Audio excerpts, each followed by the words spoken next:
अस्सलाम वालेकुम स्टूडेंट्स, कैसे हैं आप लोग? उम्मीद है आप सब खैरियत से होंगे। I am Saeeda Kamra Nadeem. I am your biology teacher for class 9th। आज हम लोग बायोलॉजिकल मेथड के रिमेनिंग स्टेप्स स्टडी करेंगे, जो कि हैं experimentation, summarization of results and reporting the results. जी स्टूडेंट्स, तो आज हम पढ़ने जा रहे हैं बहुत ही important step of biological method, जो कि है एक्सपेरिमेंटेशन का। हम देखते हैं कि एक्सपेरिमेंटेशन के बगैर हम अपनी कही हुई कोई भी बात प्रूव नहीं कर सकते। जैसे कि हम लोगों ने अपनी बायोलॉजिकल प्रॉब्लम से रिलेटेड चीज़ों को ऑब्जर्व किया और उन ऑब्जर्वेशंस की बेस पर हमने एक हाइपोथेसिस ड्रॉ की, और फिर हमारी हाइपोथेसिस सही है या गलत है हम ये टेस्ट करेंगे with the help of experimentation. यानी अपनी हाइपोथेसिस को हम तजुर्बात से गुजारेंगे तो हमें पता चलेगा कि क्या हमारी हाइपोथेसिस सही है या गलत है। तो इसलिए हम ये कहते हैं कि बायोलॉजिकल मेथड का जो मोस्ट इम्पॉर्टेंट या बेसिक स्टेप है वो है एक्सपेरिमेंटेशन का, क्योंकि सारा का सारा बायोलॉजिकल मेथड ही इस पे बेस करता है। वो कैसे कि अगर हम चीज़ों को ऑब्जर्व करें और उनके मुतालिक हाइपोथेसिस भी ड्रॉ करें और उन पर एक्सपेरिमेंटेशन ना करें तो कभी भी हम आपके सामने कोई भी प्रिंसिपल या थ्योरी नहीं ला सकते।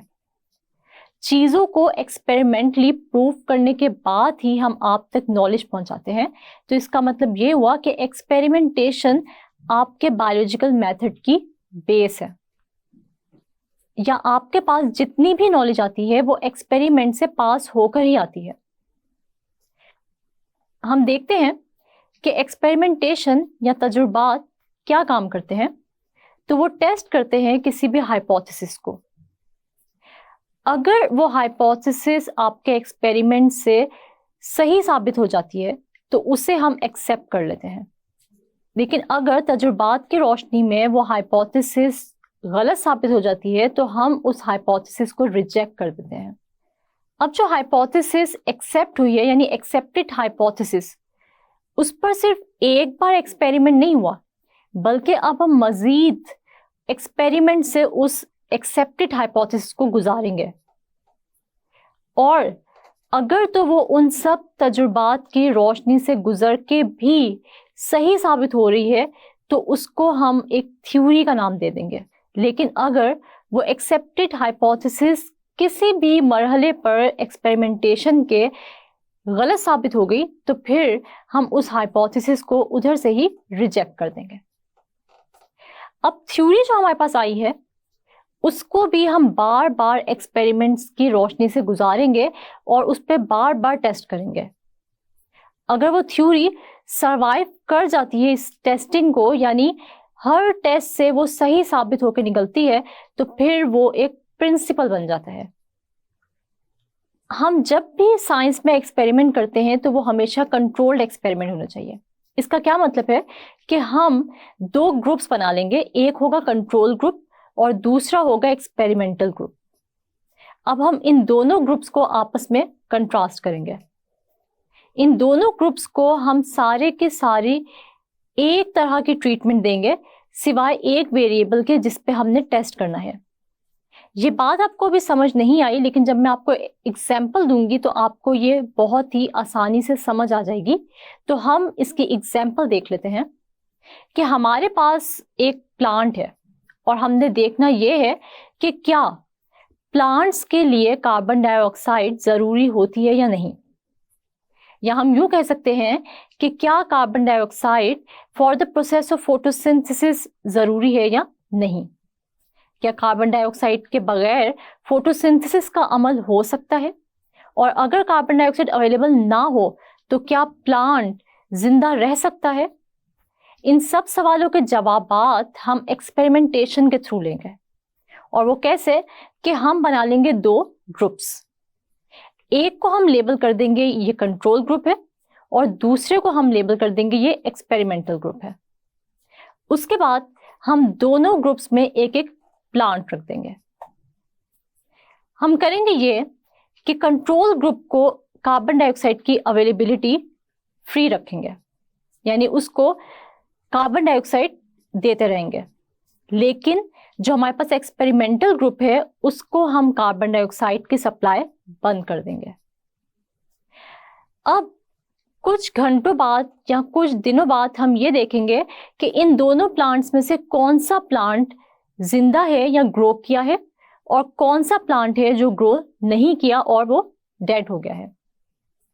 तो हम ये देखेंगे कि कुछ दिन बाद आपको उन दोनों प्लांट्स को फिजिकली देखकर ही अंदाजा हो जाएगा कि इन दोनों में से कौन सा ग्रो किया है और फ्रेश है और कौन सा प्लांट जो है वो ग्रो नहीं किया और वो मुरझा गया है। तो हम ये देखेंगे कि कंट्रोल ग्रुप के अंदर जो प्लांट होगा वो ग्रो भी किया है और वो फ्रेश भी है। इसका मतलब ये हुआ कि कंट्रोल ग्रुप में जो प्लांट मौजूद था उसको हमने कार्बन डाइऑक्साइड दी थी और उसमें प्रोसेस ऑफ फोटोसिंथेसिस भी हुआ, जिसकी वजह से वो प्लांट अब तक जिंदा भी है, फ्रेश भी है और ग्रो भी कर रहा है। लेकिन अगर हम एक्सपेरिमेंटल ग्रुप के प्लांट को देखेंगे जिसको कि हमने कार्बन डाइऑक्साइड की सप्लाई कट ऑफ कर दी थी, तो वहां पर प्लांट की फिजिकली आपको हालत ऐसी नजर आएगी कि वो मुरझा गया होगा और वो ग्रो भी नहीं किया होगा। तो इसका मतलब ये हुआ कि जहां पर कार्बन डाइऑक्साइड अवेलेबल नहीं थी वहां पर प्रोसेस ऑफ फोटोसिंथेसिस भी नहीं हुआ प्लांट्स में।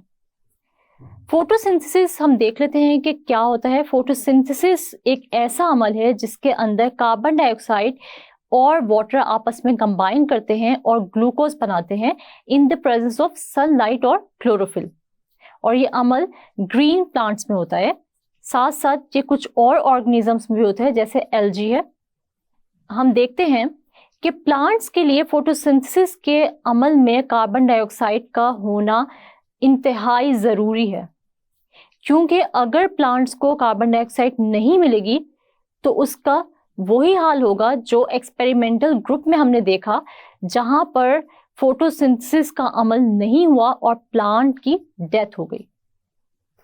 और कंट्रोल ग्रुप में हमने ये देखा कि वहां पर हमने कार्बन डाइऑक्साइड जारी रखी थी उसकी सप्लाई, जिसकी वजह से वहां पर फोटोसिंथेसिस भी होता गया और प्लांट बिल्कुल फ्रेश और ग्रीन रहा और वो ग्रो भी करता रहा।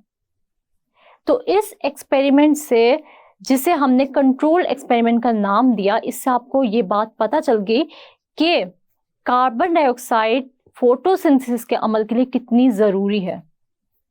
हमने दोनों प्लांट्स को सारी की सारी चीज़ें मुहैया की सिवाय एक वेरिएबल के, जो कि था कार्बन डाइऑक्साइड, जिसकी नेसेसिटी को हमने चेक करना था कि क्या कार्बन डाइऑक्साइड फोटोसिंथेसिस के लिए ज़रूरी है या नहीं। तो हमें ये एक्सपेरिमेंट करके पता चला कि कार्बन डाइऑक्साइड के बगैर फोटोसिंथेसिस का अमल मुमकिन ही नहीं, जिसकी वजह से प्लांट कभी भी ग्रो नहीं कर सकता और ना वो फ्रेश रह सकता है। इसके बाद स्टूडेंट्स हम देख लेते हैं कि जो हमारे पास रिजल्ट्स आते हैं एक्सपेरिमेंट्स के, उनको हम किस तरीके से समराइज करते हैं। तो हमारा जो सेकेंड लास्ट स्टेप है बायोलॉजिकल मेथड का, वो है समराइजेशन ऑफ रिजल्ट्स। यानी हम किस किस तरीके से अपने रिजल्ट्स को किस किस फॉर्म में समराइज कर सकते हैं या ऑर्गेनाइज कर सकते हैं। तो हम इसको टेबल या ग्राफ्स की फॉर्म में भी ऑर्गेनाइज कर सकते हैं। और हम देखते हैं कि जब भी हमने बायोलॉजिकल रिजल्ट्स या अपना जो डाटा है या अपने जो रिजल्ट्स आए हैं उनको ऑर्गेनाइज करना है, समराइज करना है, तो हम इसके लिए स्टैटिस्टिकल टूल्स भी इस्तेमाल करेंगे। और लास्ट स्टेप जो है हमारे पास बायोलॉजिकल मेथड का, वो है रिपोर्टिंग द रिजल्ट्स। यानी ये भी इंतहाई इम्पॉर्टेंट स्टेप है, क्योंकि जो आपके रिजल्ट्स आए हैं, जो आपने सारी रिसर्च की बायोलॉजिकल मेथड के थ्रू, आपने जो भी बायोलॉजिकल प्रॉब्लम का सलूशन निकाला है, वो आपने पब्लिश करना है या आपने लोगों के सामने लेकर आना है। तो वो रिजल्ट्स आप किस तरीके से पब्लिश कर सकते हैं, वो आप पब्लिश कर सकते हैं किसी भी साइंटिफिक जर्नल या बुक की फॉर्म में, या फिर आप नेशनल और इंटरनेशनल लेवल पर मीटिंग्स रखकर वहाँ पर साइंटिस्ट को इनवाइट करके उनसे डिस्कशन कर सकते हैं और इसके अलावा सेमिनार्स भी ऑर्गेनाइज करा के आप वहाँ पर भी पब्लिक के सामने या साइंटिस्ट के सामने आप उन रिजल्ट्स को रखें और उन पर डिस्कशन करें ताकि लोगों में अवेयरनेस आए। तो इसका मतलब ये हुआ कि रिपोर्टिंग द रिजल्ट्स इंतहाई इम्पोर्टेंट स्टेप है बायोलॉजिकल मेथड का, क्योंकि जब तक आप अपनी रिसर्च को पब्लिश नहीं करेंगे तब तक पब्लिक को पता ही नहीं चलेगा कि अब तक किस किस चीज़ पे रिसर्च हो गई है और साइंस में कितनी एडवांसमेंट्स आ गई हैं या क्या क्या चेंजेस हैं जो हमारे इर्द गिर्द आ चुके हैं।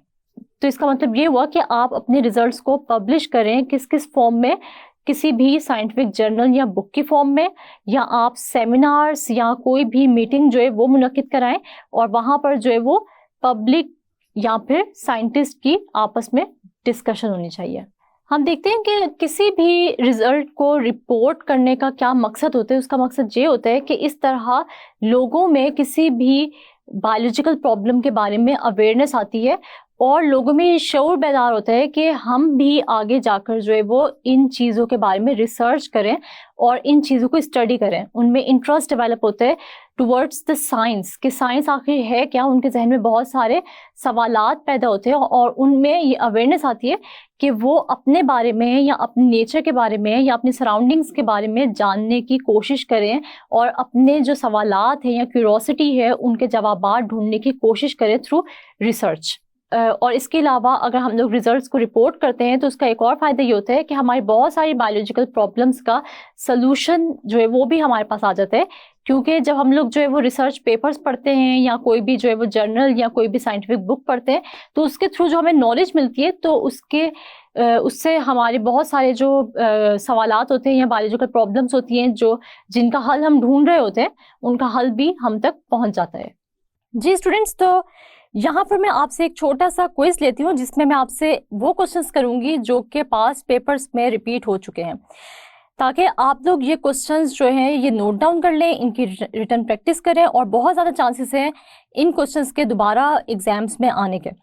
तो हमारे पास जो पहला क्वेश्चन है वो क्या है, what is basic step of biological method. तो स्टूडेंट्स हमने ये पढ़ा है कि बायोलॉजिकल मेथड का बेसिक स्टेप है एक्सपेरिमेंटेशन, यानी अगर आप अपने ऑब्जर्वेशन के डाटा से जब हाइपोथेसिस बनाते हैं और डिडक्शंस ड्रॉ करते हैं, अगर आप उन हाइपोथेसिस को एक्सपेरिमेंट से नहीं गुजारेंगे और आपको ये मालूम ही नहीं होगा कि क्या आपकी हाइपोथेसिस जो है वो सही है या गलत है, तो फर्दर हम देखते हैं कि थ्योरी, लॉ या प्रिंसिपल कैसे बन सकता है।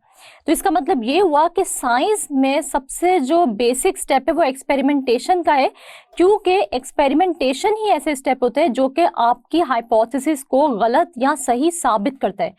क्योंकि साइंस में हम जो भी बात करते हैं हम किसी एक्सपेरिमेंट की बेस पर करते हैं, किसी प्रूफ की बेस पर करते हैं, यानी कि एक सबूत की बेस पर करते हैं। हम जो है वो अपनी तरफ से कोई बात नहीं कर सकते, इसलिए एक्सपेरिमेंटेशन वो बेसिक स्टेप है जो कि साइंटिफिक मेथड का बहुत ही, हम कहते हैं कि असेंशियल पार्ट है। इसके बगैर कभी भी हम साइंटिफिक जो हमारी नॉलेज है उसको हम सही नहीं साबित कर सकते, या हम ये नहीं कह सकते कि ये जो हमारे पास नॉलेज आई है ये बिल्कुल ऑथेंटिकेटेड है।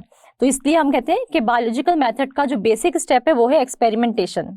स्टूडेंट्स, हमारे पास जो नेक्स्ट क्वेश्चन है वो है how can we summarise results.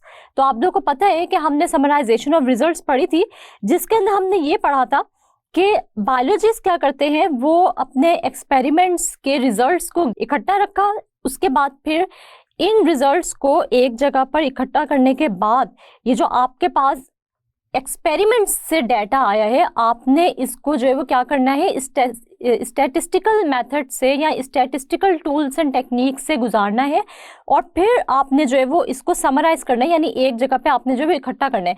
जब तक आप अपने एक्सपेरिमेंट्स के रिजल्ट्स को समराइज नहीं करेंगे तब तक आप जो है वो कभी भी इन रिजल्ट्स को जो है पब्लिश नहीं कर सकते।